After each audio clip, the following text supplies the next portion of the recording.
Hello my dear बाबू, कैसे हो? उम्मीद करता हूँ आप सभी मस्त स्वस्थ और ज़बरदस्त होंगे। तो आज हम लोग पढ़ रहे हैं क्लास 10th के गणित का एक चैप्टर जो कि बहुपद है उसका। सबसे पहले आज हम लोग बेसिक कॉन्सेप्ट जो फॉर्मूला होता है वो पढ़ेंगे। इसके बाद इसमें जो इम्पोर्टेंट क्वेश्चन बनाने का तरीका हम लोग सीख लेंगे। तो बहुपद, ध्यान देना बाबू, बहुपद को पॉलिनोमियल बोलते हैं और ये बहुपद कई प्रकार के होते हैं।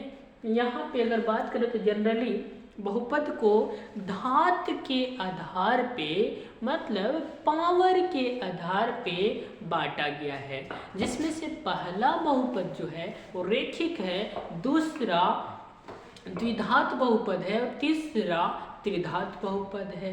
अब ध्यान देना सर, रेखिक बहुपद किसको बोलते हैं? तो वैसा बहुपद जिसका जो घात है, मतलब पावर जो है वो एक हो, उसे रेखिक बहुपद बोलते हैं। सर एग्जांपल से समझिएगा, जैसे 2x - 3 है, यहाँ जब x के ऊपर देखिएगा तो पावर कितना है? 1 है, मतलब कुछ नहीं, मतलब 1 है। √3x + 5 जब यहाँ x के ऊपर देखिएगा पावर कितना? 1।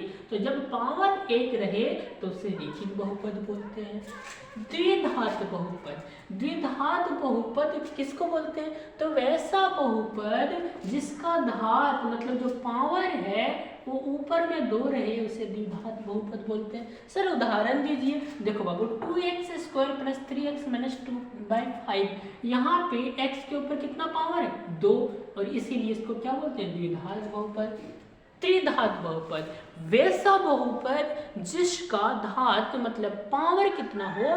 3 होना चाहिए, उसे त्रिघात बहुपद बोलते हैं। जैसे 2 - x⁻3, यहाँ x के ऊपर कितना पावर है? 3, इसलिए इसको क्या बोलते हैं? त्रिघात बहुपद। अब ध्यान देना, यहाँ पे ये तीनों में से ज़्यादा जो इम्पोर्टेंट यहाँ पे पढ़ना है वो द्विघात बहुपद है। तो चलो द्विघात बहुपद के बारे में थोड़ा समझते हैं कि द्विघात बहुपद आखिर क्या होता है। तो ध्यान देना बाबू, द्विघात बहुपद का एक इक्वेशन होता है, वो इक्वेशन है ax² + bx + c। क्या होता है बाबू?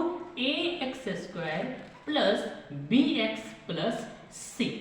सर इसका मतलब क्या होगा? ध्यान देना बाबू, जहां पे ए जो आप देख रहे हैं, बी जो देख रहे हैं, सी जो देख रहे हैं, वो वास्तविक संख्याएं, रियल नंबर्स है। मोबाइल नंबर नहीं बाबू, रियल नंबर्स।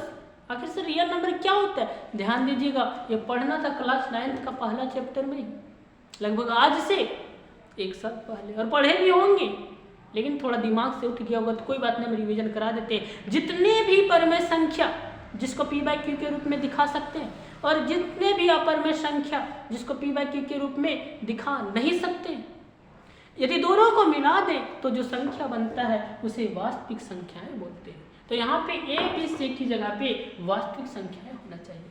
और एक चीज और ध्यान दीजिएगा, एकदम ये बात नोट कीजिएगा कि a = 0 कभी नहीं होना चाहिए।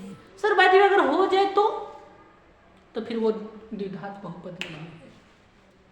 ठीक, अब ध्यान दीजिएगा, एक द्विघात बहुपद में पूछता है कि अधिक से अधिक कितना शून्य होना चाहिए? याद रखिएगा 2।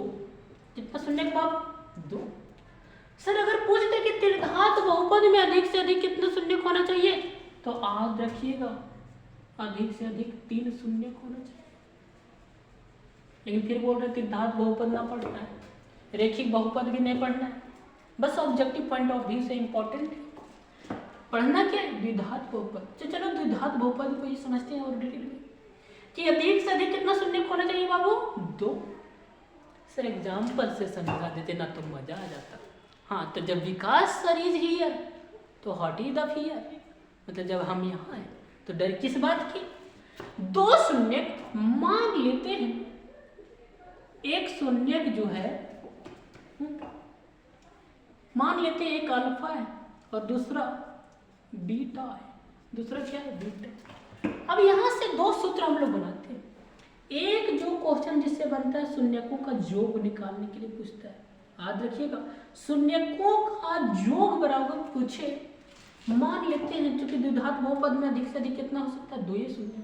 तो मान लेते हैं अगर शून्यकों का योग पूछे, मतलब मान लेते हैं एक शून्य का अल्फा है और एक बीटा है, और दोनों को यदि योग पूछे तो जोड़ने के बाद एक जो सूत्र आता है अल्फा प्लस बीटा बराबर माइनस, और ध्यान दीजिएगा वो ये जो बी देख रहे हैं ना उस बी को लिखिएगा, और जो ये देख रहे हैं ना उस ये से भागा दे दीजिएगा, तो शून्यकों का योग मिल जाएगा।